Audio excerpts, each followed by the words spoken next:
Eu já envelheci nós falamos em demasia. Aliás, tem um santo, eu não sei se é Santo Inácio de Loyola, foi citado por Albert Camus, e diz que falar em demasia é um pecado.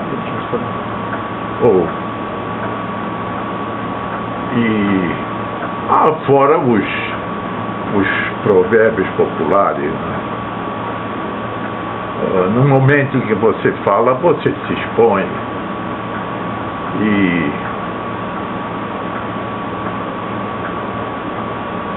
agora, essa falar de inquietações, eu tenho impressão que, independente de uma pessoa ser ou não um artista, a criatura humana, eu não posso responder pelos animais, mas os homens, de uma maneira geral, são inquietos, independente de qualquer um aspecto artístico, literário.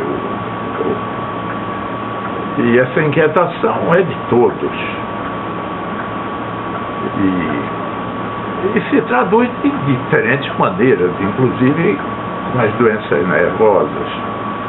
Todos nós somos mais ou menos nervosos, excessivamente nervosos, talvez por uma deficiência do instinto, que no animal é muito vivo, e nós queremos substituir por um elemento que nós chamamos humano, como se fosse um privilégio de ser humano.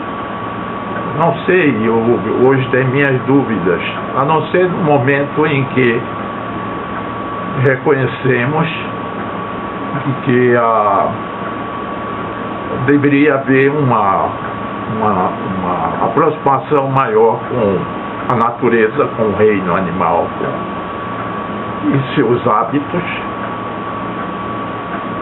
cegos, espontâneos e intuitivos, e que nós inclusive vemos mais do que os outros. Nós vemos menos do que alguns animais que são especialistas em ver. Outros têm um olfato muito mais vivo do que o homem. Eu tenho a impressão que um cachorro reconhece primeiro o dono pelo olfato do que pela visão. E aconteceu até um desastre há poucos dias atrás, eu li no jornal, um pitbull. O dono estava meio embriagado e, em vez de entrar em casa pelo portão, pulou o muro. E os cachorros não tiveram tempo de reconhecer pelo olfato.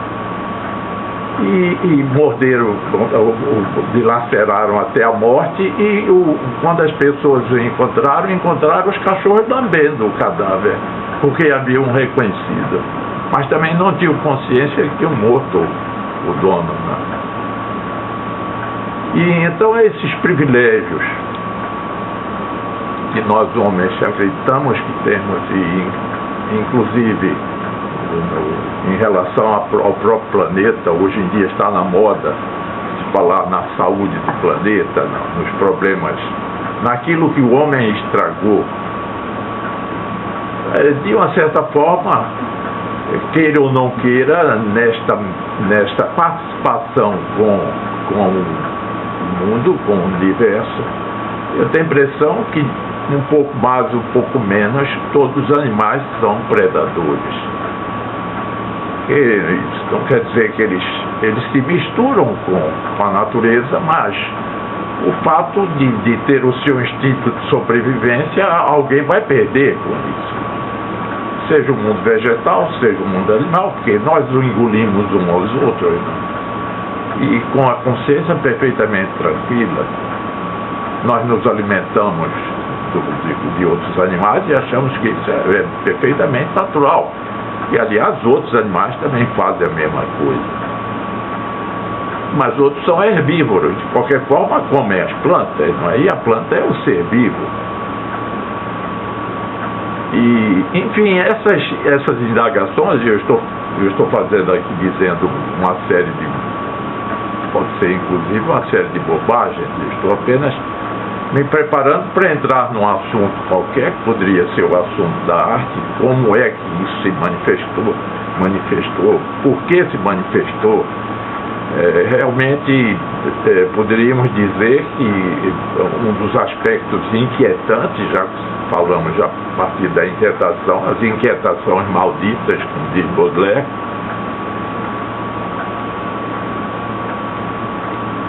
ela é bem mais acentuada no artista, porque é bem mais acentuada porque ele consegue falar dessas inquietações e transmiti-las a outros inquietos e outros menos inquietos, mas que se apercebem da inquietação. E não sei, não posso dizer se dentro de minha família, eu não posso nem ao menos localizar. Tentei muito, eu escrevo um diário. Aliás, comecei esse diário no momento em que peguei um barco saindo do Rio de Janeiro em direção a Cherbourg, na França. Quando ainda havia navios de carreira, porque hoje os navios são todos navios de turismo, você não pode mais fazer uma viagem à Europa. Você tem de andar na rota turística. Às vezes a Europa está incluída, mas não propriamente a Europa, até as ilhas gregas, hein? O Mediterrâneo. Mas não é propriamente que você embarque uma viagem que o porto de saída é o porto de chegada. Mas eu ainda tive esse privilégio de viajar nos anos 50, ou antes. A primeira viagem foi em 1949. Ainda havia barcos ingleses da Real Mala inglesa que faziam esse percurso do Rio de Janeiro para a Europa. E as minhas viagens à Europa, na minha época de estudo, quase todas foram feitas, ida e volta foram feitas de navio. E isso me dá a consciência de que a Europa é longe. Se nós tomamos o avião, perdemos a noção dessa distância. E essa distância, em vez de dificultar, eu acredito que melhora as nossas relações com o estrangeiro. As portas nunca devem estar abertas para todo mundo. Eu não sou a favor do turismo. Eu não sou absolutamente a favor disso. E isso pode redundar em coisas muito, muito graves, como está acontecendo, um prenúncio do que está acontecendo na Europa e em outros países. Essa distinção de linguagem, de cultura, nunca vai desaparecer completamente, mesmo com esse processo de globalização. Chega um determinado momento, você pode sentir, através da ação de algumas pessoas exasperadas, excessivamente inquietas, ou desnorteadas ou enlouquecidas, como foi o caso Foi um norueguês, né, que matou 70 pessoas. Esse homem tem a convicção absoluta de que agiu em nome de um princípio, que é aquele de evitar que a Europa seja invadida por pessoas de culturas diferentes. Ele apontou, porque em geral nós temos de apontar o inimigo, mas poderia ser qualquer um. Ele apontou os muçulmanos e os comunistas. Os comunistas, como se fossem todas as ideias liberais, ou ideias que não sejam propriamente estruturadas. E, enfim, a não ser que nós estejamos todos caminhando para o fim do mundo, o fim de nossa prepotência humana, então as coisas estão caminhando perfeitamente de acordo com aquilo que deve ser, não é? Seria o resumo, que aliás é um tema que sempre me apaixonou, das consequências da Torre de Babel. E já era o prenúncio disso, pelo excesso de presunção, de soberba, o homem quis ultrapassar, chegar até Deus, etc. E por conta disso veio a confusão linguística, e essa confusão separou-nos, dificultou De uma certa forma, aprender uma língua é quase como trair a sua própria língua. Você está predisposto a aprender determinadas coisas duplamente. Você começa a ter uma visão dupla das coisas. Eu me recordo quando eu comecei a aprender francês, que embora nós tivéssemos uma tradição, sob o ponto de vista de literatura, muito mais com a França do que com os países anglo-saxônicos, incluindo Inglaterra e Estados Unidos, mas, em todo caso, o francês não era comum nos colégios, aprender francês.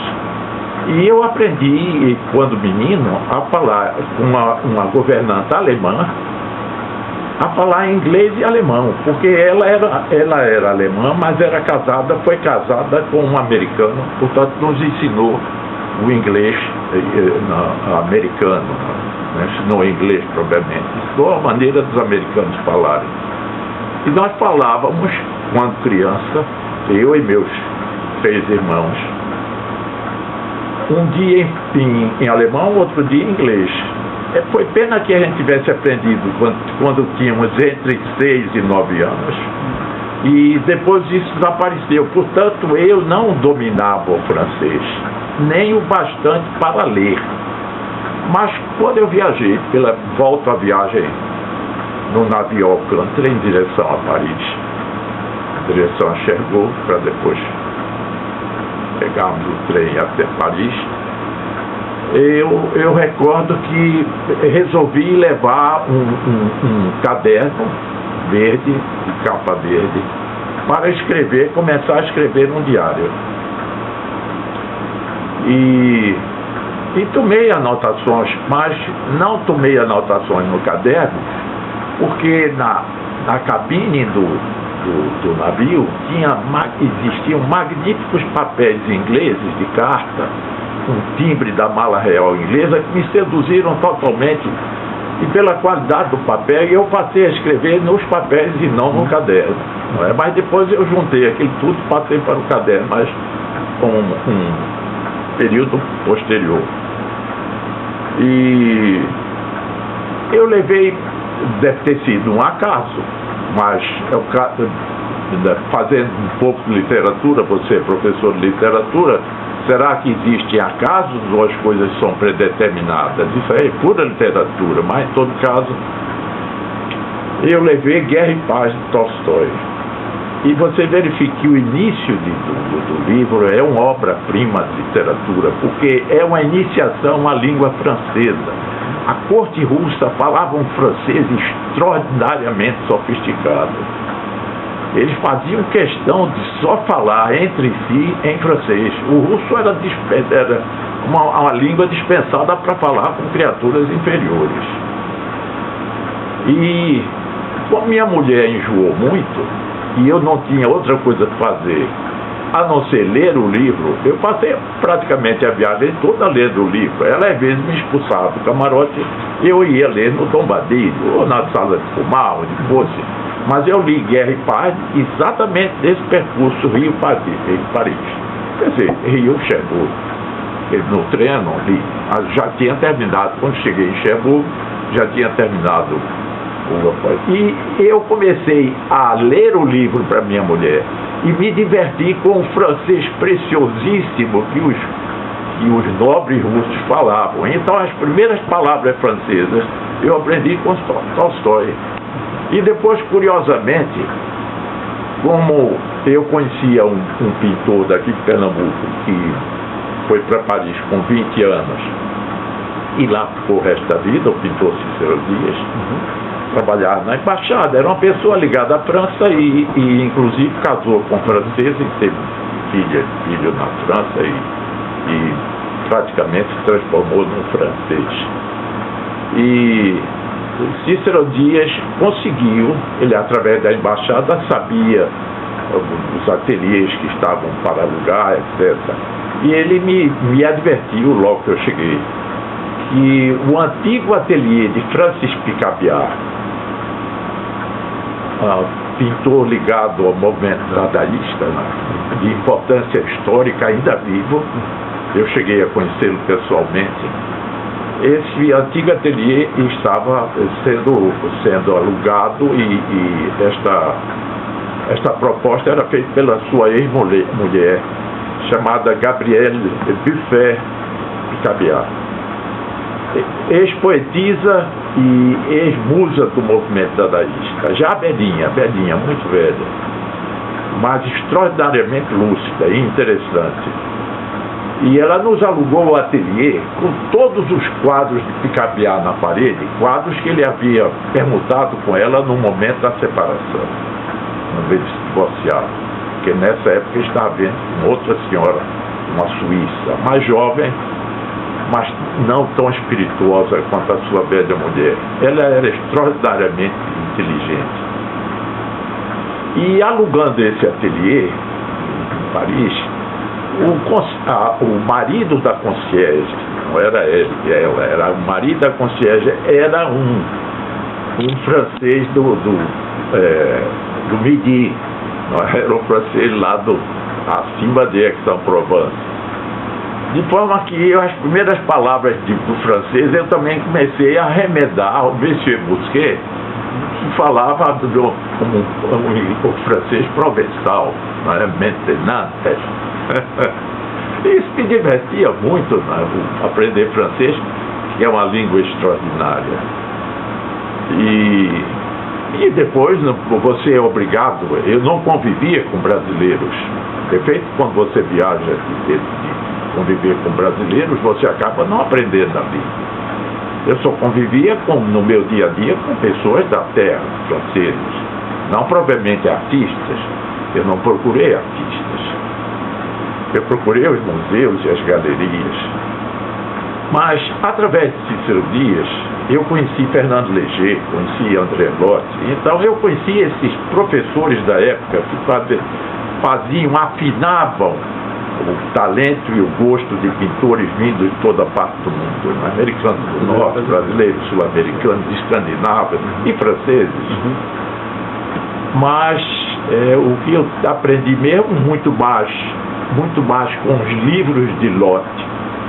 Ele escreveu vários, inclusive dois muito importantes, Tratado da Figura e Tratado da Paisagem, de que propriamente com as lições dele. E Léger praticamente não ensinava. Quem ensinava era um aluno aplicada que havia aprendido perfeitamente a técnica dele. Léger era um pintor atuante, ainda pintando, portanto não tinha tempo para ensinar. Aparecia poucas vezes no ateliê. E de resto ele não precisava ensinar, porque todos os rapazes, inclusive eu, pintávamos exatamente igual a ele. Porque ele dizia que era ótimo, porque era uma boa influência. Ele dizia, com razão, grande pintor, extraordinário pintor. E esse tempo em Paris, para mim, foi uma marca indelével. Eu digo, e não pode parecer um lugar comum, mas digo que eu devo tudo à Escola de Paris. Toda a minha imagem de pintura ainda hoje se detém naquele mundo que eu posso dizer que era ainda quase uma herança do século XIX e o começo do século XX. Aí eu parei em matéria de artista. Eu não me aventurei, nem nunca me interessei pelos movimentos modernos, porque de resto eu nunca me senti uma pessoa moderna. Inclusive eu utilizo uma frase de um escritor italiano chamado Carlo Levi, que é um judeu italiano que escreveu O Cristo Parou em Éboli. Ele, logo que teve esse sucesso, depois da guerra, com Cristo Parou em Éboli, ele fez uma viagem à União Soviética e escreveu um outro livro chamado O Futuro Tem um Coração Antigo. Esse Futuro há um core antigo é o título do livro, não é uma frase. Mas eu escrevi isso onde eu posso, como inscrição, onde eu posso, porque isso me remete a Marco Aurélio, me remete às escrituras sagradas, a ideia de que o coração do homem não vai modificar. Uma tolice nossa é pretender que nós modificamos as coisas. Nós podemos modificar a tecnologia, em vez de botar um pintor ou alguém para colher um depoimento, você tem um gravador e você mais. O seu coração é antigo, o seu é antigo, o meu é antigo. Tão antigo quanto aquela gente que nós chamamos de selvagens, ou até mais antigo do que os selvagens, o homem no seu sentido primordial, quando ainda estava começando a formar a sua morbidez e tudo aquilo que nós chamamos de ingredientes humanos, puramente humanos e não mais animal, com certas escolhas, certas preferências, eu até diria de determinadas transgressões, que passou a ser a norma da nossa conduta. E, evidentemente, como nós falávamos e tinha uma memória mais aguçada do que os outros animais, nós tivemos um predomínio na natureza. Não preciso deixar de reconhecer que o homem imprimiu um aspecto ao planeta que era bastante diferente de como ele deve ter encontrado em diferentes períodos em que ele atravessou. E é preciso lembrar também que esse planeta já conviveu com outros animais sem a presença do homem. Então, onde apareceu esse ser humano, vindo de primatas ou de antropóides, seja o que for, não vou exacerbar a ideia da teoria de Darwin, embora eu esteja de absoluto acordo com ele. Mas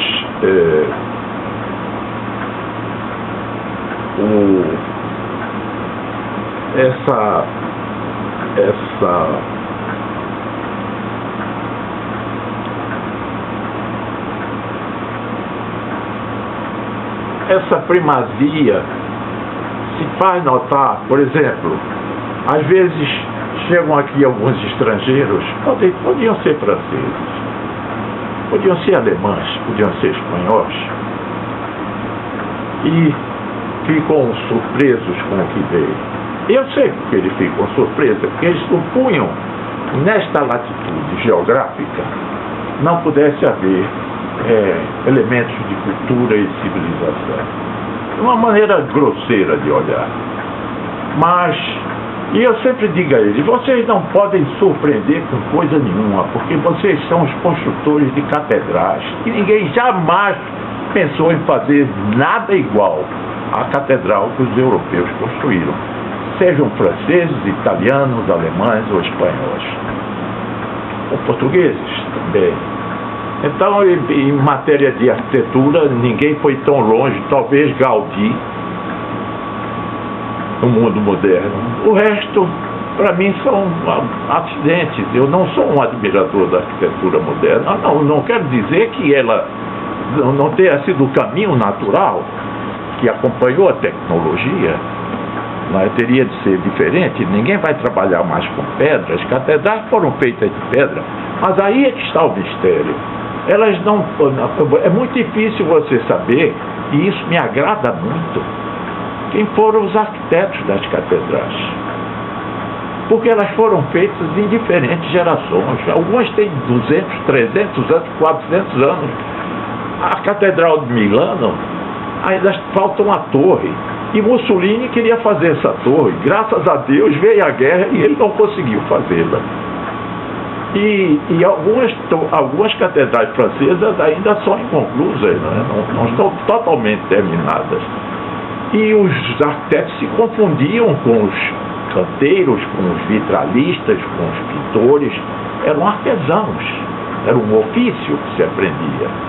Não havia essa valorização excessiva da ideia de um artista como um ser superior ou mais requintado. É claro que existiram artistas extremamente requintados, como Leonardo, como Michelangelo, etc. Tinha artistas pintores extremamente inteligentes e que fizeram coisas extraordinárias, e não só na arte antiga, renascentista, como também os grandes pintores modernos, que eu posso dizer a vocês que eu fiquei nessa trindade: Cézanne, Gauguin e Van Gogh. Dele vieram todos os movimentos posteriores, né? E eles aparentemente saíram do impressionismo, passaram através do impressionismo, e cada um deles, à sua maneira, fez as suas devidas correções. O impressionismo ensinou-os a olhar o mundo de frente, em plena natureza. Essa que foi a grande virtude. Se você me perguntasse qual o movimento mais comovente de toda a história da arte, eu diria que foi o movimento impressionista. Quando os pintores saíram de seus ateliês, das suas fórmulas absolutamente antiquadas de ver as coisas, e foram diretamente para o campo, em plena natureza, acompanhando a luz solar. Desde a madrugada, o nascimento do sol, que Monet fez inúmeros: sol poente, sol nascente.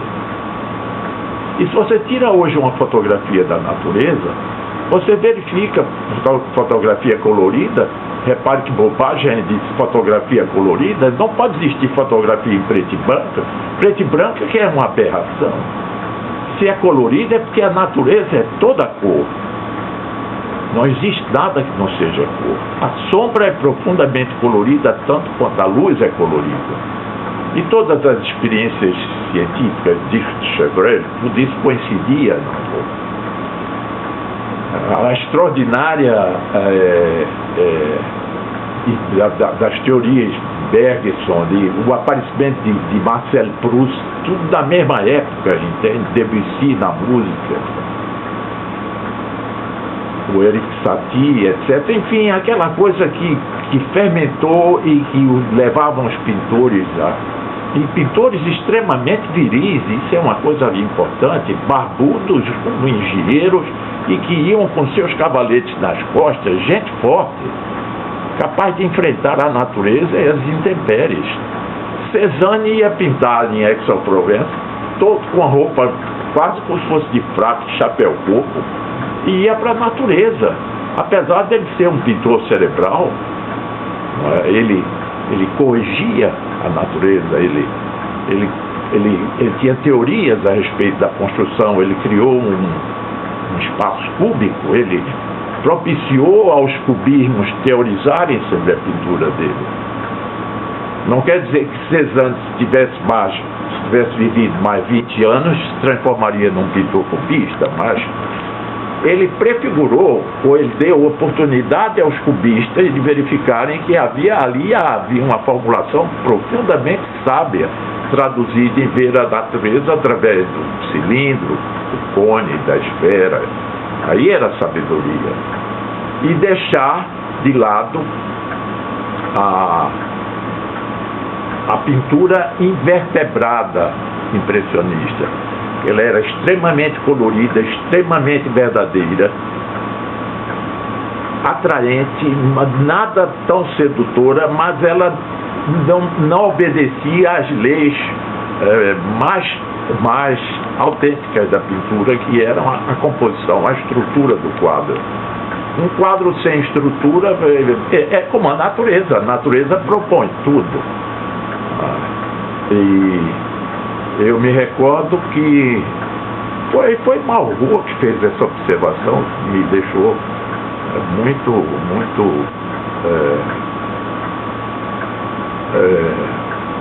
convencido.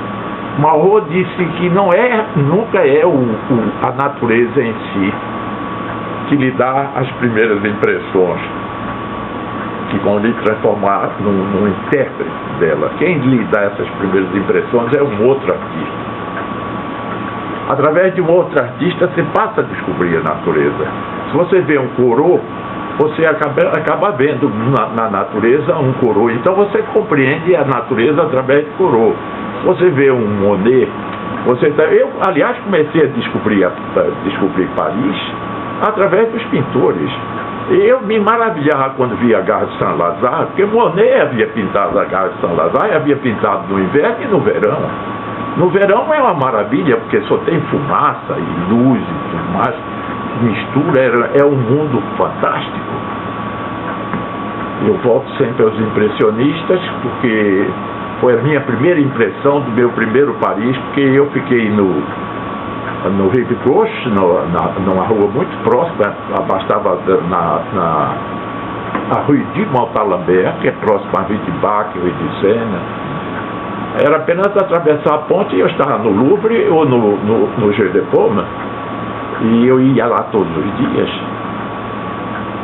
Invariavelmente, e anotava e comecei a pintar e a fazer desenhos e cópias e coisas desse tipo, né? Há um ditado francês que diz que c'est copier, c'est faire. Aliás, teve uma exposição já muitos anos depois, indo a Veneza ou voltando da Alemanha, uma exposição das poucas que eu fiz na Europa. Não fiz muitas exposições, foram poucas. Participei em Veneza de uma Bienal, em 1990. E em 93 fiz uma exposição em Berlim.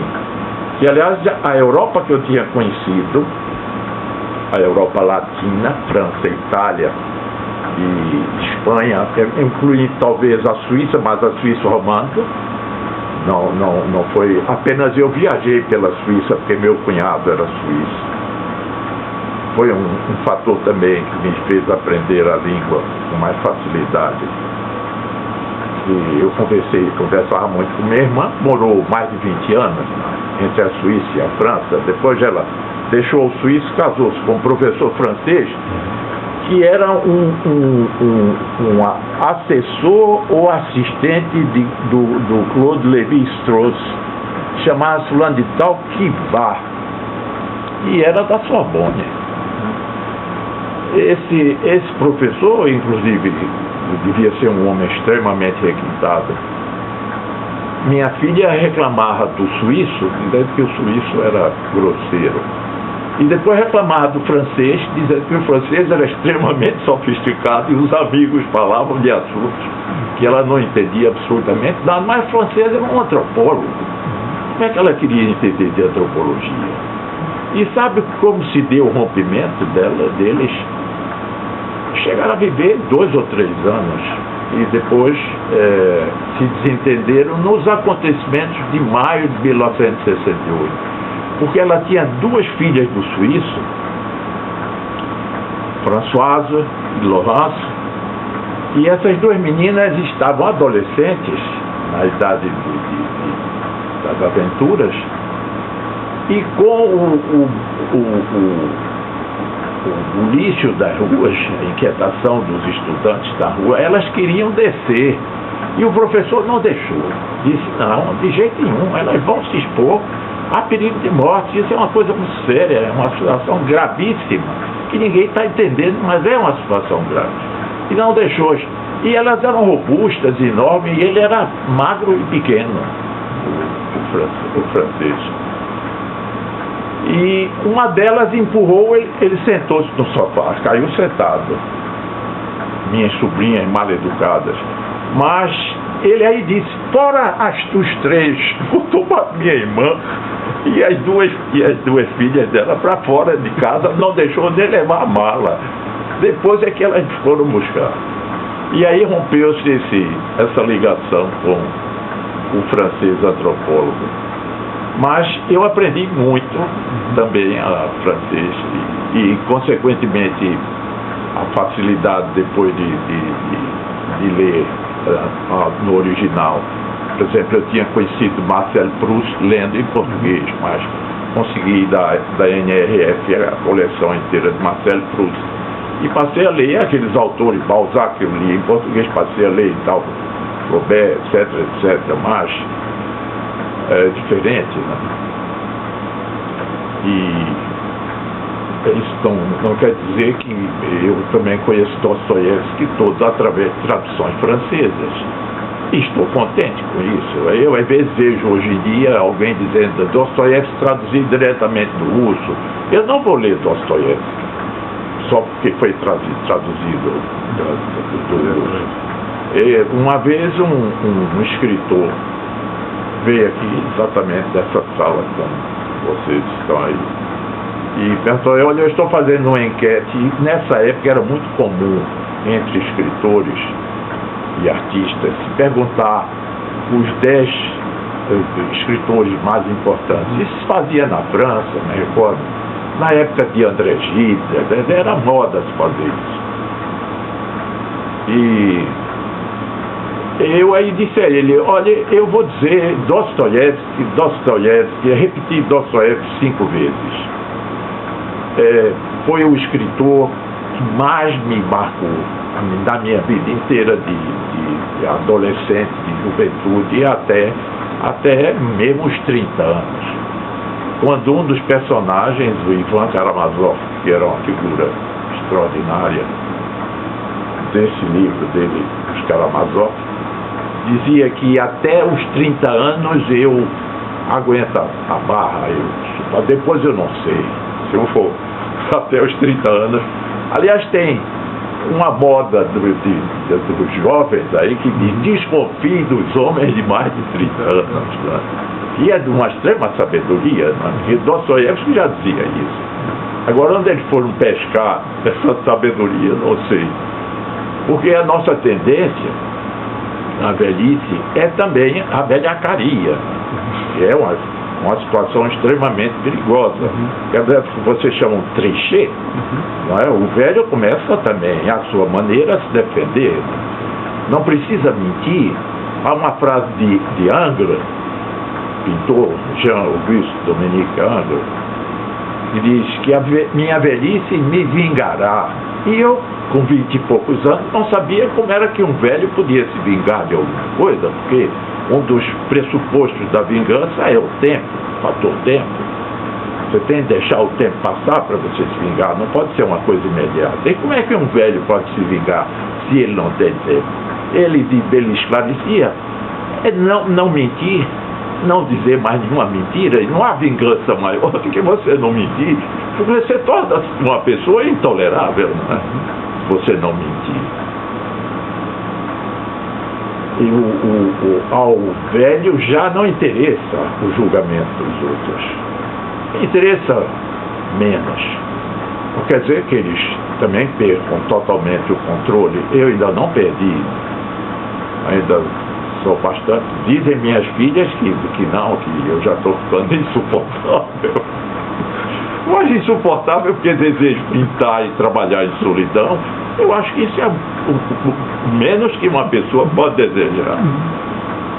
Eu não participo de coisa nenhuma, não vou à cidade, não saio para canto nenhum e vivo aqui. Meu mundo é esse aqui. Nasci aqui, nessa região. São terras que pertencem à minha família desde 1851, mas já faz mais de 160 anos. E nós não vendemos. A cidade cresceu em torno, porque isso foram terras de usina de açúcar. Depois meu pai vendeu exatamente para entrar no ramo da cerâmica. Isso foi muito importante para mim. Meu pai era um colecionador de pinturas e de porcelanas da Índia, Companhia das Índias. E era um homem que se interessava por literatura e música. Ele próprio tocava piano. E isso teve influência sobre mim. Não sei se teve igualmente sobre meus irmãos, mas sobre mim teve muita influência. A figura dele teve muita influência. Eu romantizava muito a figura dele. E, curiosamente, apesar dos desentendimentos familiares, eu senti nele sempre muito mais um cúmplice do que propriamente sentimentos paternos por mim. Porque como ele admirava a arte e sabia que havia uma espécie de elemento fora da lei dentro da arte, do outsider, né? Que ele sentiu na pele, porque ele queria continuar o piano, mas as injunções familiares e problemas de herança também não permitiram. Né? Ele chegou a estudar na Alemanha logo depois da guerra, numa época difícil que a Alemanha estava passando, a época anterior ao nazismo, mas já onde se prefigurava o ovo da serpente, aquilo que Bergman dizia, não é?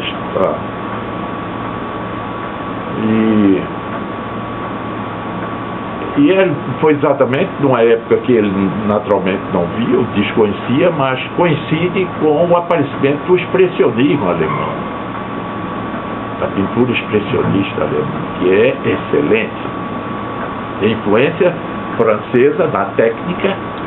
Eles não ignoravam as experiências de Matisse, a simplificação do desenho. Mas há uma expressão feroz, não é? Tipicamente germânica, que atravessa toda a arte germânica e também a literatura, que não é peculiar à literatura e à pintura francesa.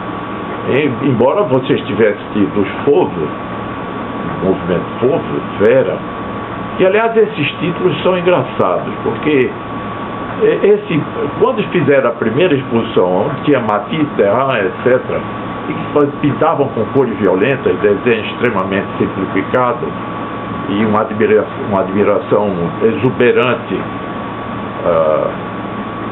do Van Gogh, a primeira exposição eles organizaram, botaram os quadros na parede e no centro da galeria, da sala, botaram uma escultura de Donatello. Então um crítico francês, num sentido de ironia, disse: Donatello parmi les fauves. Então passou a ser chamado momento de fauvismo. Quer dizer, esse fauvismo vem de uma crítica negativa. Como os cubistas, também alguém disse: ce sont des petites cubes. Aí veio o cubismo. Des impressionistas era um sentido pejorativo. Ce sont des impressionistas, quer dizer, apenas impressões, não é a realidade. E, enfim, depoimento desorganizado, você tem aí um excelente. Não chega a ser mas de qualquer forma, faço questão de dizer a vocês dois franceses da minha admiração enorme pela cultura francesa e também nostalgia. Não quero voltar, não gostaria absolutamente de retornar à França para viver na França. Não é porque esteja muito velho, é porque essas impressões que eu tive, eu passei na França atualmente, há cerca de 10 anos atrás, não havia nada em comum com a França, com o Paris que eu conheci. É muito diferente. Inclusive, os restaurantes que eu comia na Rue du Bac, na Rue de Sena, estavam todos altamente sofisticados e eram restaurantes que comiam os cocheiros, os taxistas. Comida simples, mas muito boa sempre. Um excelente vinho, não é? O vinho da casa, que não era propriamente vinho, não tinha rótulo. E isso tinha desaparecido. Os antiquários, que eram cheios de poeira, como todos os antiquários que se preza, estavam reluzentes, os móveis polidos, irmão.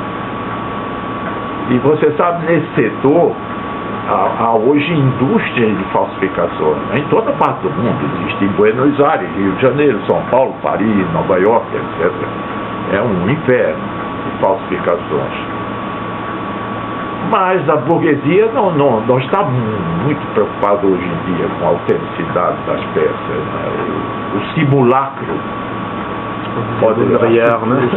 pode substituir perfeitamente.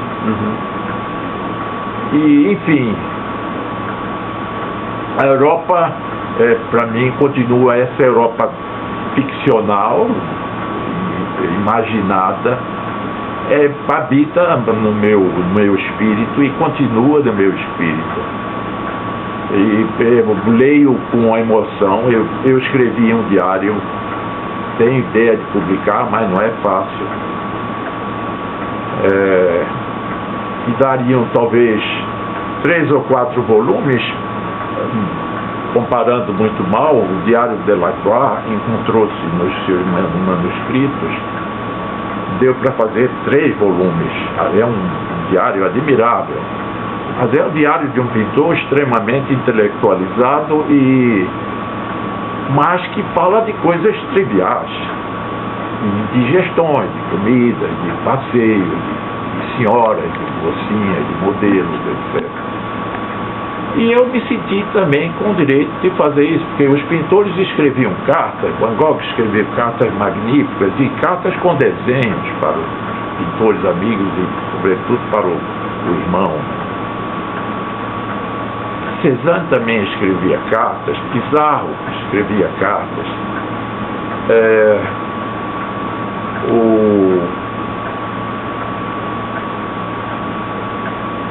A Gertrude Stein tinha as cartas de Matisse, e alguém perguntou por que é que ela havia destruído. Ele disse, ele nunca escreveu uma carta que não fosse para se queixar do estômago, ele não falava de outra coisa a não ser de sua saúde, não tinha nenhum valor literário.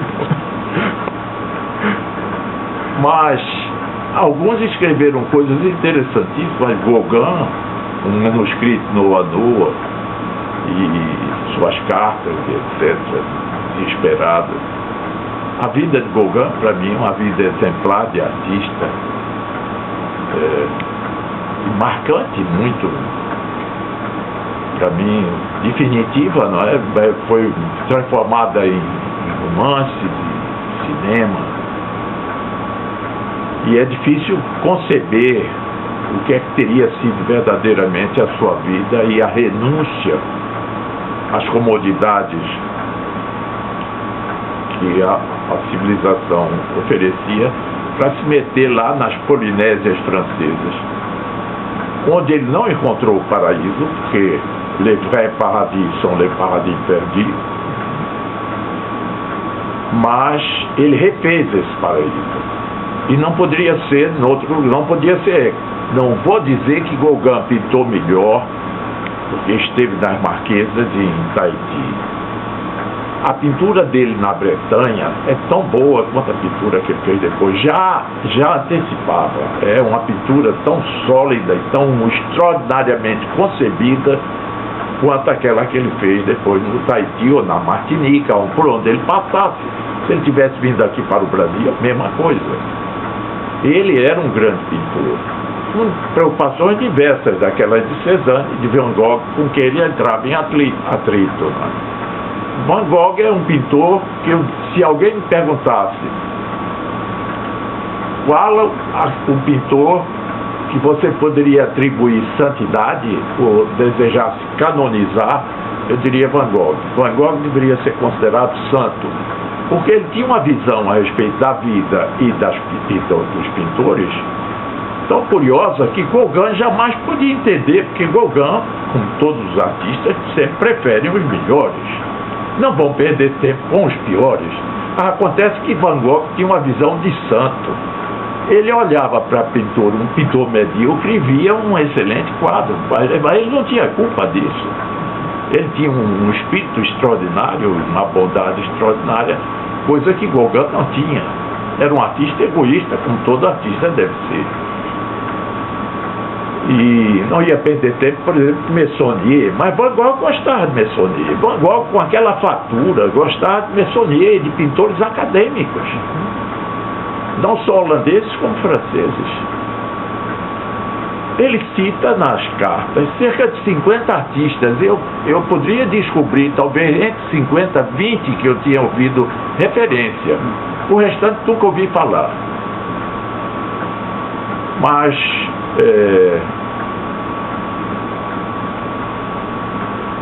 convivi com essa gente. E tive, por exemplo, posso dizer que até de uma certa forma, por uma questão de curiosidade intelectual, e como eu lia muito, eu cheguei a me antecipar em escolhas a respeito de pintores da época, não é, que estavam ativos.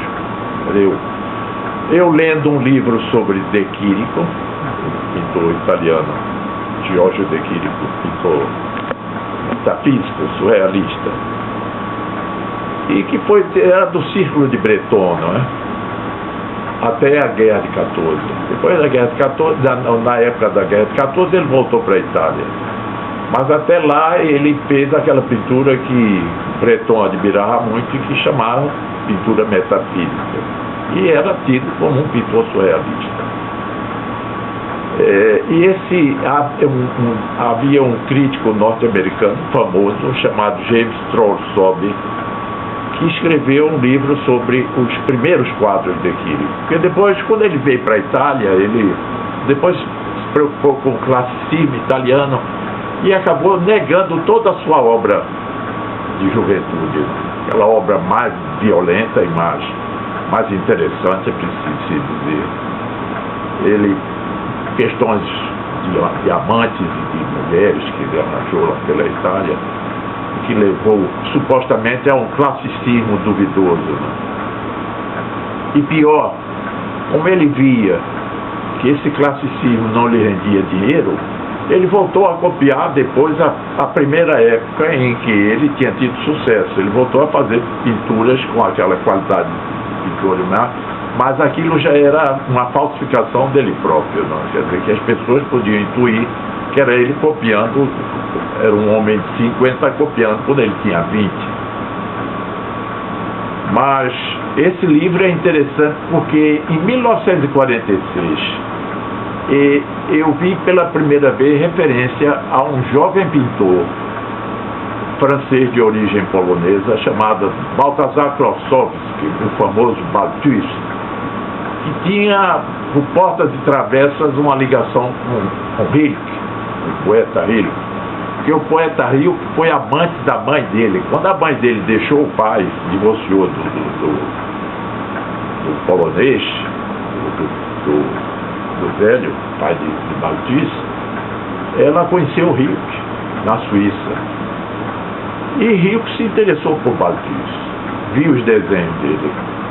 E talvez seja o único texto em francês escrito sobre o Balthus gostava de gatos e encontrou um gato numa praça e levou para casa e cuidou do gato, etc. E passou com o gato muito tempo e o gato lhe escapou um dia, desapareceu. E ele contou essa história, o menino, através de desenhos. Rilke viu esses desenhos e achou os desenhos extraordinários e escreveu um texto sobre esse, que chama Mitsu, o gato de Balthus chamado Mitsu. Muito bem.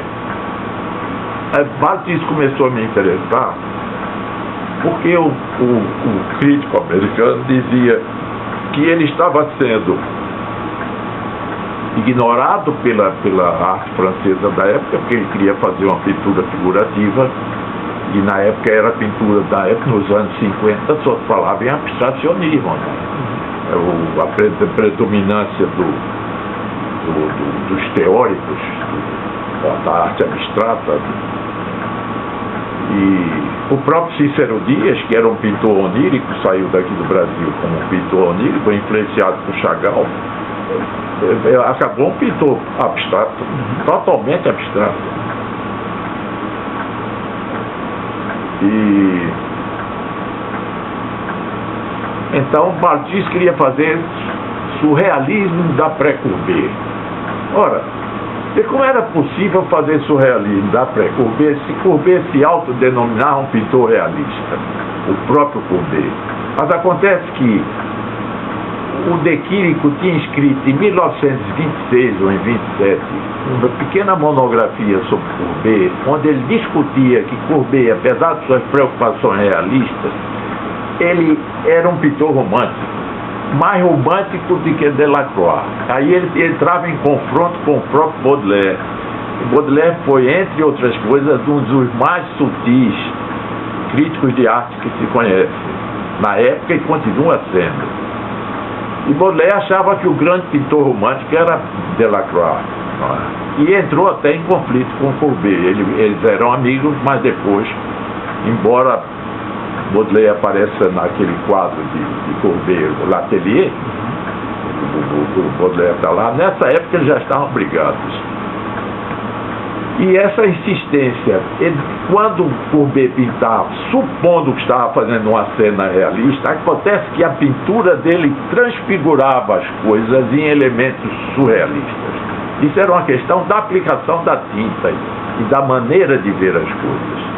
E talvez a desassociação entre as figuras e a paisagem, criasse uma situação fantasmagórica, fantasmal. E isso criou um pouco de surrealismo, daí porque o jovem Balthus se apercebeu que havia isso em Courbet e foi à risca atrás. E eu me interessei pela pintura de Balthus, que ele pintava mulheres extremamente jovens, e isso me interessava. E eu perseguia Balthus numa época que ninguém admitia na França que um pintor nessa época fosse realista. Eu me recordo que entrei na Galeria Katia Granoff, no Quai Malaquais, ainda era dirigido, hoje já não é baixo. Quando eu passei na última vez que eu estive em Paris, em 93 ou 90, a galeria já estava com outro nome, embora tivesse Granoff mais um sócio, né?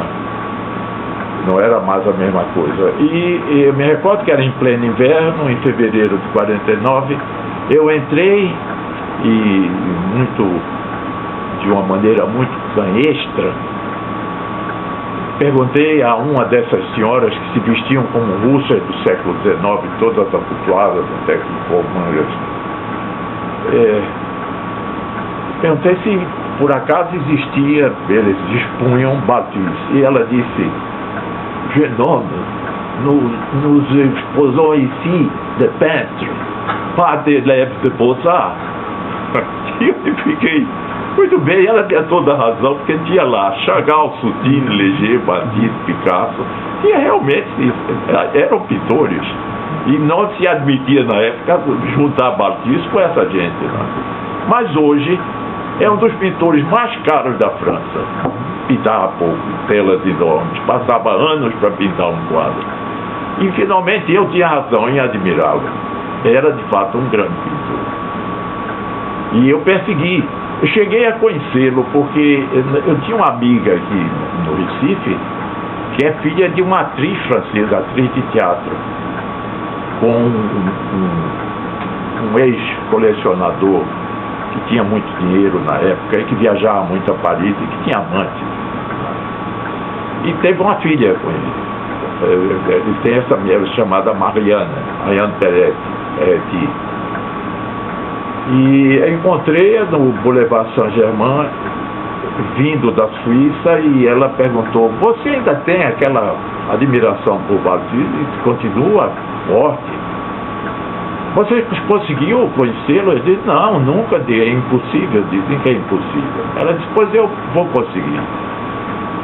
A última modelo de Balthus é filha de uma amiga da minha mãe, que é igualmente atriz de teatro. E ela pode marcar um rendezvous, porque ela saiu da convivência dele, mas não brigaram. Então, foi modelo durante alguns anos e ela pode arranjar essa entrevista. E eu cheguei aí ao ateliê dele. Ele estava pintando, na época, um quadro muito conhecido hoje, chamado La Chambre. E La Passage de Commerce de Santo André estava esboçado, pregado na parede com pregos, que era uma tela imensa, devia ter uns 3 metros e tanto. E estava apenas com linhas reguladoras da composição. E figuras mal esboçadas, você não distinguia ainda o que é que iria sair dali. Mas já tinham essas chamadas linhas de construção que existiam nos quadros da Renascença, que eram indispensáveis para você conseguir um quadro bem estruturado e propício a você interpretar através da visão. E ele não deveria estar muito entusiasmado com essa visita, porque no momento que nós chegamos, ele estava pintando e me recebeu friamente, a minha Mariana, e estava no cavalete esse quadro que tem o La Chambre, tem no sofá uma moça desnuda, nua, com a cabeça virada para trás, como se tivesse sido degolada. e com o braço pendente, uma perna levantada, apoiada sobre o sofá e a outra estendida. E uma espécie de anã ou de gnomo abre uma cortina violentamente e entra a luz sobre esse corpo adormecido. É um quadro notável, maravilhoso. E eu demonstrei a ele, eu falei das primeiras exposições que ele tinha feito em Pierre Matisse, Nova York, 1933. Falei da exposição que ele tinha feito da Galeria de Beaux-Arts em Paris. Falei das exposições que ele fez na Bélgica, em Milão. Falei todas as exposições que ele tinha feito. Nenhum crítico francês, nem nenhum jovem estudante francês ou de fora teria o conhecimento da obra de Matisse que eu tinha, e isso fez com que ele digelasse, né? E me deu um pouco de atenção. Logo quando eu comecei a desfilar sobre a obra dele, ele perguntou: e o senhor é da onde? Eu disse: sou do Brasil. Se é que ele sabia onde ficava o Brasil. E ele ficava surpreso porque eu já fazia, na minha timidez e talvez insegurança, eu estava falando uma língua estrangeira, e eu falei demais, como estou falando aqui. Vocês pediram um depoimento, agora estou sofrendo com essa fala demasiada. Mas a cabeça dessa moça que está deitada no sofá está virada para trás numa posição que só se ela tivesse quebrado o pescoço.